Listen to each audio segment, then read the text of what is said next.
Hello everyone and welcome back to Lucky15 where I'll be giving you my each way Lucky15 predictions for tomorrow's horse racing action as usual here on the channel. If you're brand new to our channel, welcome to Lucky15. This is where you get daily horse racing videos and I give you tips in the format of an each way Lucky15 bet. I created this channel back in March now because in round about just over a week's time I will be starting my master's degree in sports broadcast and journalism. So to gain some experience, which I haven't really done before, I decided to create a YouTube channel and just gain some experience behind the camera, presenting and making videos every day in front of you guys and just sharing with you my love and enthusiasm of horse racing, which is the sport I would ultimately like to work in. So thanks for all your support so far, and please subscribe to the channel and like our videos if you haven't done so already.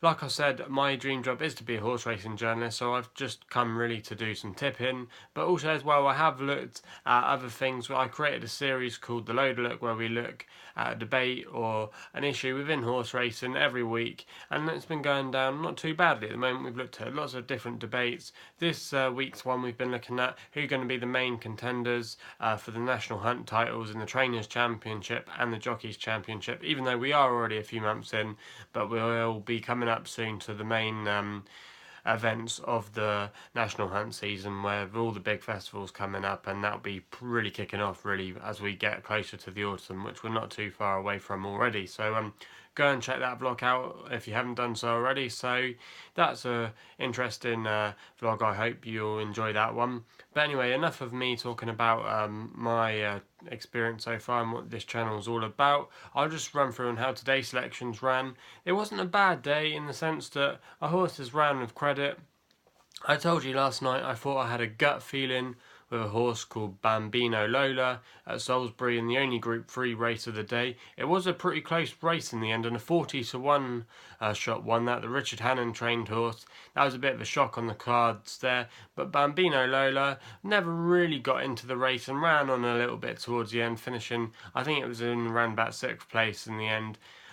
But there wasn't a lot separating between all the horses, and I reckon if you could rerun that race again, you might have a slightly different outcome. Probably the two main horses, Irene and Special Purpose, might have actually won the race. So it'd be interesting to see if they meet up again, some of these horses in future, to see what the outcome would be. But I definitely think it wasn't the worst selection in the world. Our other selections were Solomon's Bay at Haydock. Unfortunately that didn't place, but it beat So Beloved, which I did say was the horse that a lot of pundits were overhyping, and it turned out to be the case. That one finished in 4th place in the end, and Solomon's Bay finished in 3rd, so a little bit of point scoring there as it were, but unfortunately there was only 2 places bookmakers were paying out in that race, so that was kind of disappointing there. But then we bounced back a little bit. Arnap, yeah, it didn't win Gibson Park, but it was in contention at least for a lot of the way, and you could maybe argue if Harry Skelton had been aboard today, it was one of the conditional amateur jockeys on today,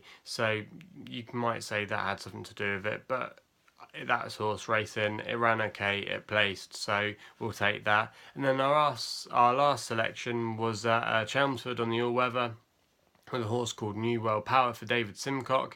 Ran okay, finished in 3rd. It was kind of more of a 2-horse race in the end between Renfrew Street and Chocolate Box, and they were miles clear in the end, and I think New World Power got beaten by about 6 or 7 lengths. And if you actually look at the race, it's only a 2-horse race for like the last couple of furlongs, and then it's like you're holding on like what's going to come in 3rd place. And luckily it was our horse, New World Power. So all our horses were there or thereabouts in the races today, and they didn't have complete shockers, so at least that's some hope we've got to cling on to tomorrow. But tomorrow, actually, I would say these are the most confident selections I've given in quite a while, really. I think there's quite a few winners that could come from my predictions tomorrow, or at least run creditably anyway, because tomorrow we're really going to be looking for conditions on the flat race and on the turf anyway, more horses that are going to be suited to the soft, because it's meant to really rain tomorrow across southern England, so some of the meetings like Ascot tomorrow, the ground should really soften up, and that's actually where we're going to be focusing a lot of our main selections tomorrow at Ascot. You've got some good cards going on. Haydock's got some good racing tomorrow. Musselburgh's got some good racing, but I thought Ascot had some fairly useful races to get stuck into tomorrow, and that's where I've normally focused my vlog for tomorrow. So we're going to be reviewing those races at Ascot. We've also got a selection at Kempton, but the first race that we're going to study tomorrow, and I'll give you my first selection on, and it was nearly my nap, but isn't quite going to be my nap tomorrow, and that's a horse called Fire Brigade in the 3:15. Now, it's trained by Michael Bell, who's been having a good season this year, and Sylvester de Souza, who's pretty much the champion jockey in waiting for this year, will be taking the ride tomorrow. Now, this horse arrives here in a good vein of form, and he's clearly going to like the conditions tomorrow, because if you just look at its last form, last time out it was a winner at Haydock on soft ground, so it will like the conditions tomorrow, as the rain will probably make the ground a lot softer, and it could even be forced to call it heavy in places on some of the parts of the track tomorrow at Ascot. So it'll be interesting to see how the ground goes tomorrow, but this horse will definitely like soft ground tomorrow. It should go well. A lot of the other horses seem to not like it, so we could get some withdrawals, and that will be a pity if it's a Rule 4, but I thought this horse tomorrow had the most valid chances tomorrow. It's meeting a couple of good opposition.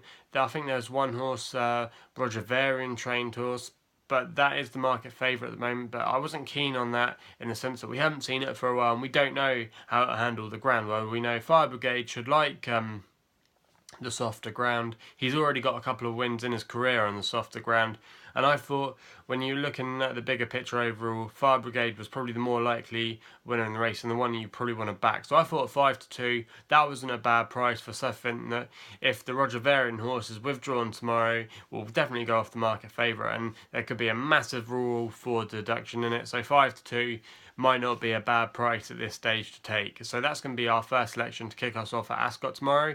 We then go over to the 4:25 at Ascot, staying there, and this is going to be my nap for tomorrow, and the things that did it for me I'll just explain to you in a minute. But the horse that we're back in here tomorrow, that's my nap, is the favourite. It's not original tomorrow, but I thought there were a lot of good things in this horse's favour tomorrow. It's called Alqamar.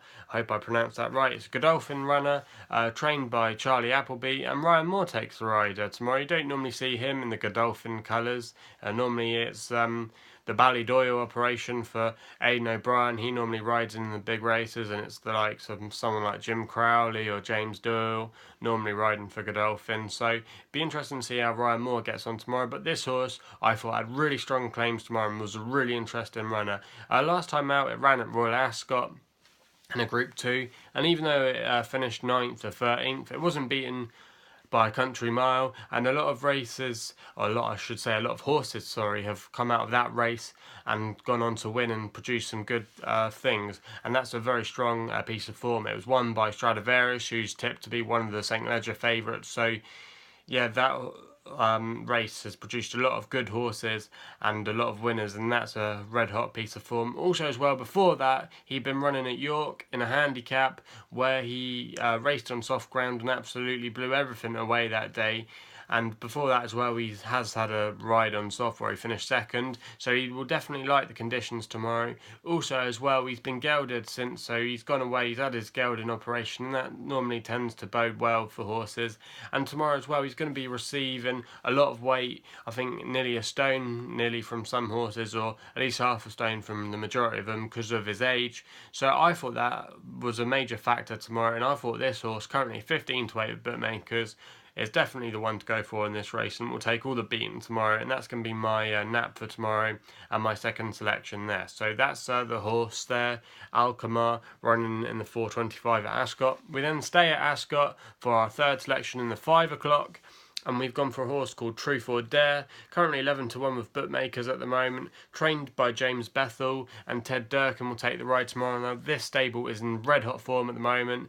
He sent out 8 rides in the last fortnight, and he's had 4 winners, so obviously there's something good going on at that stable at the moment. This horse arrives here in not too bad form. He'll definitely like the conditions tomorrow. He's a proven soft ground winner. He always tends to run most of his best races on soft ground. 2 starts ago, he ran in a horrible day at Glorious Goodwood, where I remember that day where in some of the races the commentator couldn't even see the race for about a few furlongs, so it was like your guess is kind of good of mine kind of thing he was saying. But Truth or Dare won that day at Goodwood. He has run since again at Goodwood, where he finished 7th out of 19th, but already that race has flown up a few winners. Masham Star only just beat this horse last time. That was our Longshot that won on the vlog on Saturday at 9-1 at Chelmsford. So the form doesn't look too bad there, already providing a few good winners. If you look away from Masham Star, I can't remember the names of the other horses, but they have run creditably, so it's not the worst piece of form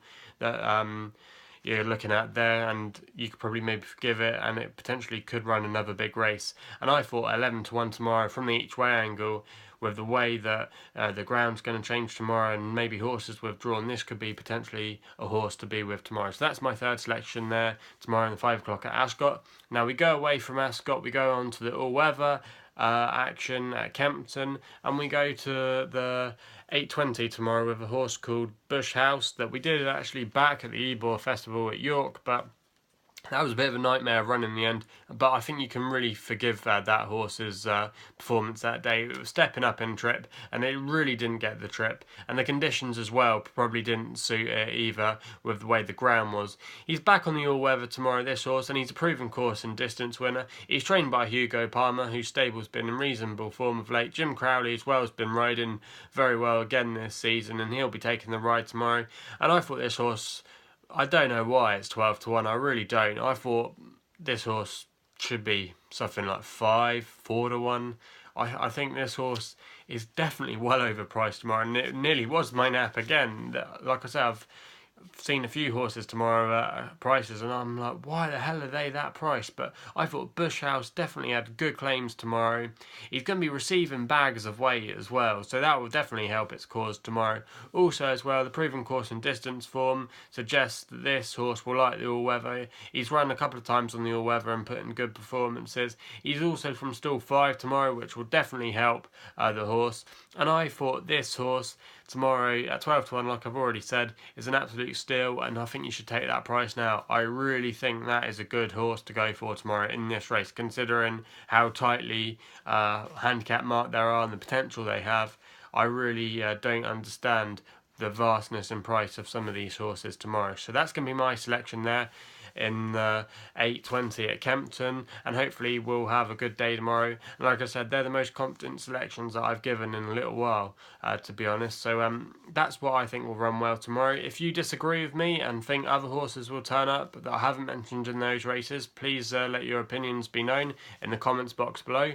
Also as well, you can follow us on social media at Twitter at LuckyLoads15. You can also follow us at Facebook at LuckyLoads15 as well. Also as well, gamble responsibly. Hopefully we'll have a good day tomorrow, and we'll be seeing you soon.